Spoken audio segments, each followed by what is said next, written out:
बिस्मिल्लाहिर्रहमानिर्रहीम। मोअज़्ज़ज़ सामीन सामियात, अस्सलामु अलैकुम वरहमतुल्लाहि वबरकातुहू। प्यारे अज़ीज़ों, घर में गुर्बत आने की चंद वजूहात मैं आपको बयान करूंगी। तो आप ये 11 बातें मैं आपकी खिदमत में पेश करूंगी, तो इस वीडियो को मुकम्मल पूरा समाअत करें। प्यारे अज़ीज़ों, आइएगा। नंबर 1, बाथरूम में यानी नहाने की जगह पर पेशाब करना। अक्सर औरतें जाती हैं या मेरे भाई, और नहाने में बाथरूम के अंदर वहीं पर उन्होंने गुस्ल किया और वहीं पेशाब फिरना, तो इससे घर में गुर्बत परेशानी आती है और वो हक बीमारियां लगती हैं जिसका कोई इलाज नहीं है। नंबर 2, टूटे हुए सामान इस्तेमाल करना। लोटा, कटोरा या आपके घर में प्याला वगैरह है और वो टूट रहा है, उसे इस्तेमाल करना है, क्योंकि उसके टूटे हुए किनारों में ऐसे मैल भर जाता है जिसमें जरासीम पैदा हो जाते हैं। वो जरासीम खाने के वक्त इस्तेमाल करते हैं, पानी पीने के वक्त, तो वो पीने खाने के साथ अंदर चले जाते हैं पेट में, जिससे बीमारियां पैदा होने लगती हैं, जिसकी वजह से घर में अब परेशानी और तकलीफें आएंगी। तो ख्याल रखें, टूटे हुए बर्तन भी इस्तेमाल ना करें, इससे भी घर में मुफलिसी आती है। नंबर 3, मगरिब और इशा के दरमियान सोना। जो शख्स मगरिब और इशा के दरमियान सोते हैं उनके घर भी गुर्बत और परेशानी आती है। प्यारे अज़ीज़ों, नबी अकरम सल्लल्लाहु अलैहि वसल्लम फरमाते हैं कि मगरिब और इशा के दरमियान सोने वाले के घर फरिश्ते लौट जाते हैं, हिफाजत वाले, और शैतान वहां दाखिल हो जाते हैं, जिसकी वजह से वो बरकतें भी नहीं रहती हैं और बीमारियों में मुब्तला हो जाते हैं। नंबर 4, मेहमानों को देख करके मुंह फुलाना, मुंह चढ़ाना, नाराज होना। जैसे अक्सर मेहमान आते रहते हैं तो मेरी माँ बहनें कहती हैं अभी तो आए थे फिर आ गए, तो इस वजह से भी उनके घर में गुर्बत आती है, क्योंकि अल्लाह के रसूल सल्लल्लाहु अलैहि वसल्लम फरमाते हैं जिस घर में मेहमान आते हैं वो अपना रिस्क संग लेकर आते हैं और उस घर में बरकतें आती हैं। और हजरत इब्राहिम अलैहिस्सलाम मेहमानों के लिए तलाश करते थे कि कोई मेरे घर का मेहमान बने और मैं खाना खाऊं, क्योंकि मेहमानों के साथ खाने से, उन पर खर्च करने से आपसे क़यामत के दिन हिसाब नहीं लिया जाएगा। तो ख्याल लगे, जो औरतें मर्द मेहमानों को देख करके अपने घर में मुंह चढ़ा लेते हैं, मुंह को बनाते हैं, यानी उन्हें खुशी नहीं होती, तो उनका घर भी जल्दी गुर्बत में आ जाता है।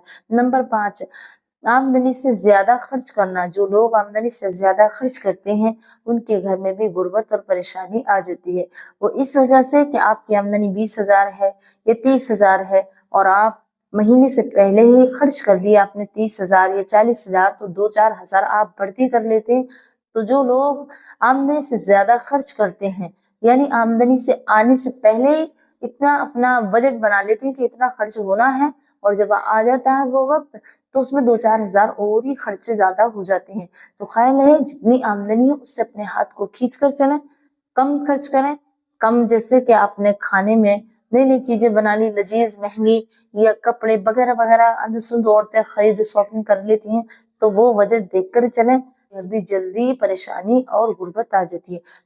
नंबर 6, 40 दिन से ज्यादा जेरे नाक बाल नहीं साफ करना। यानी 40 दिन हो गए आपको और अभी आपने जेरे नाक बाल साफ नहीं करे, गैर जरूरी बाल साफ नहीं कराए, तो इसकी वजह से भी घर में गुर्बत और परेशानी आती है, क्योंकि ये गुनाह का काम कर रहे हैं, और जब गुनाह होगा हमसे तो हमारे घर में बरकत नहीं होगी। जब नेकियां करता है तो इंसान को सवाब भी मिलता है और उसकी रहमतें भी बरसती हैं। इसी तरह कोई गुनाह करते हैं तो रहमतें भी नहीं बरसती हैं और उसका हमें ये सिला और मिलता है कि हमारी रोजी में से बरकत उठा ली जाती है। नंबर 7, सुबह सूरज निकलते वक्त सोना। यानी सूरज निकल आया और आप 9 बजे 8 बजे तक सो रहे हैं, तो उस वक्त भी अल्लाह के रसूल सल्लल्लाहु अलैहि वसल्लम फरमाते हैं कि जो शख्स सुबह सूरज निकलते वक्त सोता रहता है उसके घर भी रहमत के फरिश्ते लौट जाते हैं और उसकी नमाज भी निकल जाती है। हालांकि आप नमाज पढ़ के सोए, लेकिन सोए ना, कुरान पढ़ लें, थोड़ी देर जग लें, जब तक सूरज न निकले आप ना सोए। सूरज निकलते वक्त भी सोने वाले के घर में बरकत और रहमतें नहीं आती हैं, जिसकी वजह से वो घर भी गुर्बत में घिरा रहता है। नंबर 8, कब्रिस्तान में हंसना। अक्सर देखा गया जो मर्द हजरात कब्रिस्तान में ले जाते हैं लड़की नौजवान मैयत को, तो वहां एक तरफ खड़े होकर के उनके चेहरे पे हंसी या कोई बातें दुनिया की करते हैं, तो फका इकराम लिखते हैं जो कब्रिस्तान में जाने के बाद या कब्रिस्तान में दफन करने के बाद हंसे या कब्रिस्तान को देख करके गम ना करे, कब्रिस्तान में जाने के बाद हंसना, मुस्कुराना, उसका गम ना करना, तो इससे भी बहुत बड़ी वजह है कि उनके घर में गरीबी आ जाती है। क्योंकि कब्रिस्तान एक ऐसी जगह है जहाँ हंसी के मकाम नहीं है, बल्कि एक ऐसा मकाम है कि हमें अपनी कब्र याद आ जाए और रोना आए। اور उन पे दुरूद और सलाम पढ़ना चाहिए। तो ये भी एक वजह है जो लोग कब्रिस्तान में जाकर हंसते हैं, मुस्कुराते हैं, बल्कि अपनी आखिरत को याद नहीं करते हैं, जिसकी वजह से उनके घर में गुर्बत और परेशानी आ जाती है।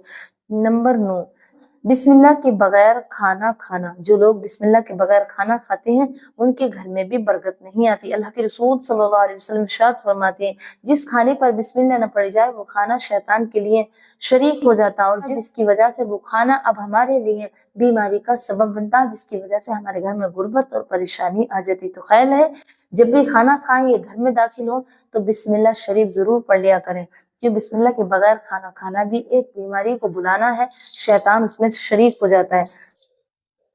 नंबर 10, झूठी कसम खाना। जो लोग झूठी कसम खाते हैं बात बात पे आकर के घर में भी जल्दी गरीबी परेशानी आ जाती है।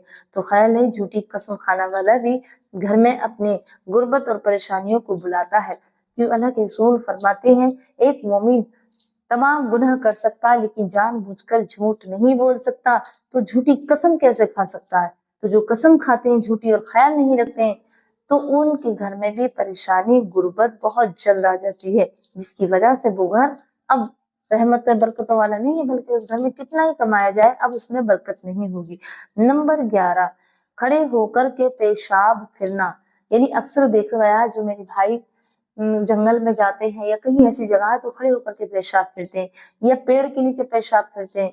हालांकि पेड़ के नीचे आराम की जगह है, क्योंकि कोई मुसाफिर आगा वहां बैठेगा तो वहां भी पेशाब ना फिरें और खड़े होकर के भी पेशाब ना फिरें। जो लोग पेड़ के नीचे और खड़े होकर के पेशाब फिरते हैं उनके घर में बहुत जल्द गुर्बत परेशानी आ जाती है, वो घर डिप्रेशन और परेशानियों का शिकार हो जाता है। अब वो कितने ही कमा लें कुछ भी कर लें उनके घर में गुर्बत में जूझते रहते हैं, वो घर गुर्बत में मुब्तला रहते हैं जिस घर में ये बातें होती हैं, जिस घर में इन बातों का ख्याल न रखा जाता। तो प्यारी अज़ीज़ों, उम्मीद करती हूँ कि आप इन बातों को जरूर ख्याल में रखें और इन बातों से बचें, क्योंकि देखिए हम कितनी नमाजें पढ़ लें, कुरान पढ़ लें, लेकिन हम अपने इस्लाम की कोई बात, नबी पाक सल्लल्लाहु अलैहि वसल्लम की एक बात भी झुटलाएंगे या उस पर अमल नहीं करेंगे तो हमारे ही नुकसान है और हम ही गरीबी में जूझेंगे।